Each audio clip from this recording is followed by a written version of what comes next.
Hello 10 PSC questions in 10 minutes part 8ലേക്ക് എല്ലാവർക്കും സ്വാഗതം. ജൂനിയർ ഇൻസ്ട്രക്ടർ ഇമെക്കിൻ്റെ നവംബർ 28-ാം തീയതി നടന്ന ക്വസ്റ്റ്യൻ പേപ്പറാണ് ഇവിടെ ഡിസ്കസ് ചെയ്തുകൊണ്ടിരിക്കുന്നത്.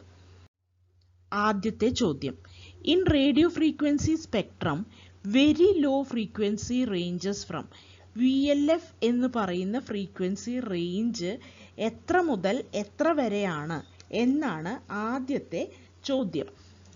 A 3 to 30 Hz, B 3 to 30 kilohertz, C 3 to 30 megahertz, D 30 megahertz to 3 gigahertz. അപ്പോൾ ഇതിൻ്റെ ഉത്തരം നമുക്ക് എല്ലാവർക്കും അറിയാവുന്നതുപോലെ അതിൻ്റെ ഉത്തരം B ആണ്, 3 to 30 കിലോഹെർട്സ് ആണ്. അപ്പോൾ നമുക്ക് ഇതിൻ്റെ എല്ലാ റേഞ്ചും ഒന്ന് നോക്കി നോക്കാം. അപ്പോൾ നമുക്കിവിടെ റേഡിയോ ഫ്രീക്വൻസി സ്പെക്ട്രത്തിൻ്റെ റേഞ്ചസ് ഒക്കെ ഒന്നും മനസ്സിലാക്കി വെച്ച് കഴിഞ്ഞാൽ പെട്ടെന്ന് ഇത് മനസ്സിലാക്കി എടുക്കാൻ പറ്റും. അപ്പോൾ റേഡിയോ ഫ്രീക്വൻസി സ്പെക്ട്രത്തിന് ഞാനിത് ഓർത്ത് വെക്കാറുള്ളത് ഈ LF എന്ന് പറയുന്നത് 30 കിലോഹെർട്സ് മുതൽ 300 കിലോഹെർട്സ് വരെയാണെന്ന് ഓർത്ത് വയ്ക്കുക.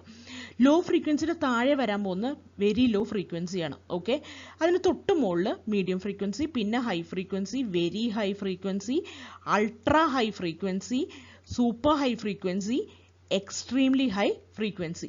അപ്പോൾ ഈ 30 കിലോഹെർട്സ് മുതൽ 300 കിലോഹെർട്സിന് തൊട്ട് മുമ്പ് എന്താ വരിക? 30 കിലോഹെർട്സ് വരെ എന്നാണ് വരാൻ പോകേണ്ടത്. അപ്പോൾ 3 മുതൽ 30 കിലോഹെർട്സ് വരെ. ഓക്കെ, ഇനി ഇതിൻ്റെ കഴിഞ്ഞിട്ട് എന്താ വരിക? 300 കിലോഹെർട്സ് ആണ്. അപ്പോൾ അടുത്തത് തുടങ്ങാൻ പോകണം. 300 കിലോഹെർട്സ് മുതൽ 3 മെഗാഹെർട്സ് വരെ, പിന്നെ 3 മെഗാഹെർട്സ് മുതൽ 30 മെഗാഹെർട്സ് വരെ, പിന്നെ 30 മെഗാഹെർട്സ് മുതൽ 300 മെഗാഹെർട്സ് വരെ, 300 megahertz to 3 gigahertz, 3 gigahertz to 30 gigahertz, 30 gigahertz to 300 gigahertz. അപ്പോൾ ഒരെണ്ണം ഓർത്ത് വെച്ചാൽ നമുക്ക് ഈ ഫുൾ ടേബിൾ എഴുതിയെടുക്കാൻ പറ്റും. അപ്പോൾ ഇതിൽ ഏത് ഫ്രീക്വൻസി ചോദിച്ചാലും നമുക്ക് എഴുതാൻ പറ്റും. ചിലപ്പോൾ വേവ് ലെങ്ത് ആയിരിക്കും തന്നിട്ടുണ്ടാവുക. വേവ് ലെങ്ത് ആണെങ്കിലും നമുക്ക് ഈസി ആയിട്ട് അവിടെ ഇരുന്ന് ചെയ്തെടുക്കാൻ പറ്റും. കാരണം അതിൻ്റെ ഫോർമുല F = c/λ ആണ്. അപ്പോൾ C എന്ന് പറഞ്ഞാൽ സ്പീഡ് ഓഫ് ലൈറ്റ് ആണ്. അപ്പോൾ F ഫ്രീക്വൻസിയാണ്, ലാംഡ വേവ് ലെങ്ത് ആണ് കേട്ടോ. അപ്പോൾ സ്പീഡ് ഓഫ് ലൈറ്റ് എന്താ? 3 × 10⁻⁸ മീറ്റർ/സെക്കൻഡ് ആണ്. ലാംഡ എന്ന് പറയുന്നത് വേവ് ലെങ്ത് ആണ്, ഫ്രീക്വൻസിയും നമുക്ക് പറയാവുന്നത് ഫ്രീക്വൻസി അല്ലേ. അപ്പോൾ ഇപ്പം നമ്മളോട് പറയുകയാണ് ഈ എന്താ പറയുക, ഇതിൻ്റെ ഫ്രീക്വൻസി എത്രയാണ്, ലോ ഫ്രീക്വൻസിയുടെ ഫ്രീക്വൻസി റേഞ്ച് എത്രയാണെന്നാണ് ഈ ചോദിച്ചിട്ടുള്ളതെങ്കിൽ ലോ ഫ്രീക്വൻസിയുടെ നമുക്ക് ഈ ഞാൻ പറഞ്ഞ പോലെ ഒരെണ്ണം കണ്ടുപിടിച്ചാൽ ബാക്കിയെല്ലാം കണ്ടുപിടിക്കാൻ പറ്റും എന്നുള്ളതുകൊണ്ട് തന്നെ 30 കിലോഹെർട്സ് ടു 300 കിലോഹെർട്സ് വരെയാണെന്ന് നിങ്ങൾ ഓർത്ത് വെച്ചിട്ടുണ്ടെങ്കിൽ അത് വെച്ചിട്ട് നിങ്ങൾക്കിത് ചെയ്യാൻ പറ്റും. അതായത് 30 കിലോഹെർട്സ് എന്ന് പറഞ്ഞു കഴിഞ്ഞാൽ 30 × 10⁻³ = 3 × 10⁸ ഡിവൈഡഡ് ബൈ ലാംഡ. അപ്പോൾ അതിൻ്റെ വേവ് ലെങ്ത് എത്ര വരിക? 3 × 10⁸ ഡിവൈഡഡ് ബൈ 3. അതായത് 30 × 10⁻³ എന്ന് പറഞ്ഞാൽ എന്താണ്? 3 × 10⁻⁴. അപ്പോൾ 3യും 3യും വെട്ടിപ്പോവും, 10⁻⁸ 10⁻⁴ വെട്ടിപ്പോയിട്ട് ഇവിടെ 10⁻⁴ മാത്രം വരും. എന്ന് വെച്ച് കഴിഞ്ഞാൽ അത് എത്രയാണ്? 10⁻⁴ എന്ന് പറഞ്ഞാൽ 10 കിലോമീറ്ററാണ്. അപ്പോൾ 10 കിലോമീറ്റർ മുതൽ 1 കിലോമീറ്റർ വരെ അല്ലേ.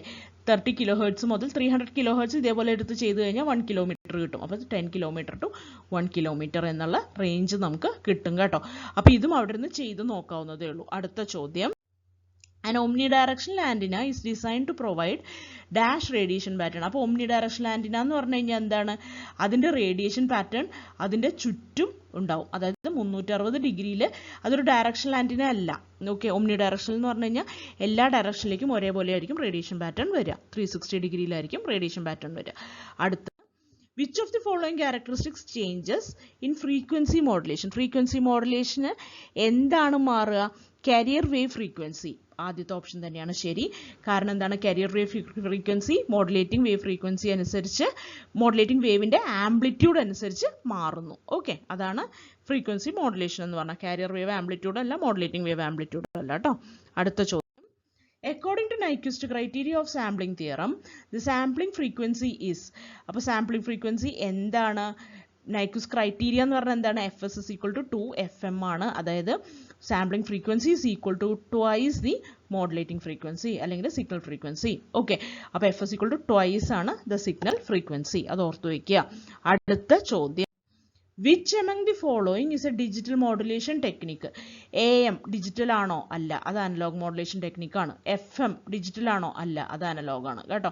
അപ്പോൾ ഇത് രണ്ടും അനലോഗ് ആണ്. ASK ഡിജിറ്റൽ മോഡുലേഷൻ ആണ്. ASK എന്ന് പറഞ്ഞാൽ എന്താ? Amplitude shift keying. Amplitude shift keying digital modulation ടെക്നിക്കാണ്. അപ്പോൾ എന്തുകൊണ്ടാണ് AM-നെ FM-നെയൊക്കെ അനലോഗ് എന്ന് വിളിക്കാൻ കാരണം അതിൽ വരുന്ന കാരിയറും മോഡുലേറ്റിംഗ് സിഗ്നലും ഒക്കെ നമുക്ക് അനലോഗ് സിഗ്നൽസ് ആണ് വരുന്നത്. ASKക്കകത്തൊക്കെ നോക്കിക്കഴിഞ്ഞാൽ അതിൻ്റെ ഔട്ട്പുട്ട് വരുന്നത് എന്താണ്, ഡിജിറ്റലാണ് വരാൻ പോകുന്നത് കേട്ടോ. ASKയുടെ മോഡുലേറ്റഡ് സിഗ്നൽ നോക്കിക്കഴിഞ്ഞാൽ അത് ഡിജിറ്റലാണ് വരാൻ പോകുന്നത്. ASK, FSK, BPSK എല്ലാം ഡിജിറ്റൽ മോഡുലേഷൻ ടെക്നിക്കുകളാണ് കേട്ടോ. അടുത്തത്, which of the following device interconnects two separate electrical circuits by means of light sensitive optical interface? അപ്പോൾ ലൈറ്റ് സെൻസിറ്റീവ് ആയിട്ടുള്ള ഇൻ്റർഫേസ് ഏതാണെന്നാണ് ചോദിക്കുന്നത്. ഒപ്റ്റിക്കൽ ഇൻ്റർഫേസ് ആയിട്ട് ഉപയോഗിക്കാൻ പറ്റുന്ന സാധനം ഏതാണെന്നാണ് ചോദിക്കുന്നത്. ഇതിലെല്ലാം ഒപ്റ്റിക്കലിൻ്റെ കാര്യങ്ങൾ തന്നെയാണ് തന്നിട്ടുള്ളത്. LED എന്താണ്, ഒരു ഒപ്റ്റിക്കൽ സോഴ്സാണ് അല്ലേ.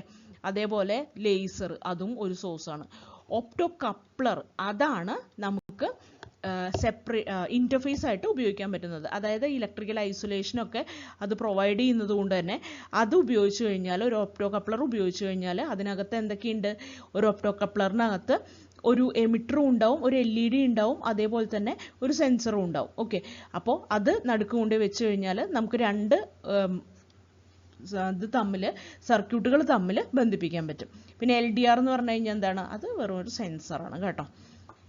അടുത്തത്, the geographical area under one base station with a single transmitter and a receiver is known as. അപ്പോൾ ഒരു geographical area under one base station with a single transmitter and receiver is known as, അത് നമ്മൾ definition പോലെ തന്നെ പഠിക്കുന്നതാണ്. അത് സെല്ലാണ് കേട്ടോ, cluster അല്ല. ക്ലസ്റ്റർ എന്ന് പറഞ്ഞാൽ കുറേ സെല്ലുകൾ ഒരുമിച്ചിട്ടുള്ളതാണ് ക്ലസ്റ്റർ എന്ന് പറയുന്നത്. പിന്നെ മൊഡ്യൂള് സെൽ സൈറ്റ് എന്ന് പറഞ്ഞാൽ ഈ എക്യുപ്മെൻസിനെയൊക്കെ കൂടെ പറയുന്ന പേരാണ് സെൽ സൈറ്റ് എന്ന് പറയുന്നത് കേട്ടോ. അപ്പോൾ സെല്ല് എന്താണെന്ന് നോക്കൂ, ഇതിൽ ഈ നീലയിൽ കാണിച്ചിട്ടുള്ളതാണ് ഒരു സെല്ലെന്ന് പറയുന്നത് കേട്ടോ. അപ്പോൾ ഇതിൽ കുറേ സെല്ലുകളുടെ കൂട്ടത്തിന് നമ്മൾ എന്ത് പറയും, ക്ലസ്റ്റർ എന്ന് പറയും. ഓക്കെ, അപ്പോൾ ഇതൊരു ക്ലസ്റ്ററാണ്. ഓക്കെ, ഇതിൽ എത്ര സെല്ലുകളുണ്ട്, അപ്പോൾ ഇതൊരു സെല്ല് 1 2 3 4 5 6 7 സെല്ലുള്ള ക്ലസ്റ്ററാണ് ഇത്. ഓക്കെ, അപ്പോൾ ഇതാണ് ക്ലസ്റ്റർ എന്ന് പറയുന്നത്. അടുത്തത്, which wireless technology link is used for mobile phone data transfer? Data ട്രാൻസ്ഫറിന് ഏതാണ് ഉപയോഗിക്കുന്നത്, ഇത് എല്ലാവർക്കും അറിയാവുന്ന കാര്യമാണ്. സിം ഡാറ്റ ട്രാൻസ്ഫറിന് ഉപയോഗിക്കുമോ, ഇല്ല. ബാർകോഡ് ഉപയോഗിക്കുമോ, ഇല്ല. ബ്ലൂടൂത്ത് ഉപയോഗിക്കുമോ, യെസ്, ബ്ലൂടൂത്ത് ഉപയോഗിക്കും. ഇനി ബ്ലൂടൂത്തിൻ്റെ ഫ്രീക്വൻസി എത്രയെന്ന് നോക്കാം. 2.4 GHz ആണ്. അത് ISM ബാൻഡിലാണ് വർക്ക് ചെയ്യുക കേട്ടോ. ഇൻഡസ്ട്രിയൽ, സയൻറ്റിഫിക്, മിലിറ്ററി എന്നാണ് പറയുക അതിനെ. മിലിറ്ററി അല്ല, മെഡിക്കൽ. അപ്പം ISM ബാൻഡിലാണ് അത് വർക്ക് ചെയ്യുക കേട്ടോ. ബ്ലൂടൂത്ത്, അതൊന്ന് ഓർത്ത് വയ്ക്കുക.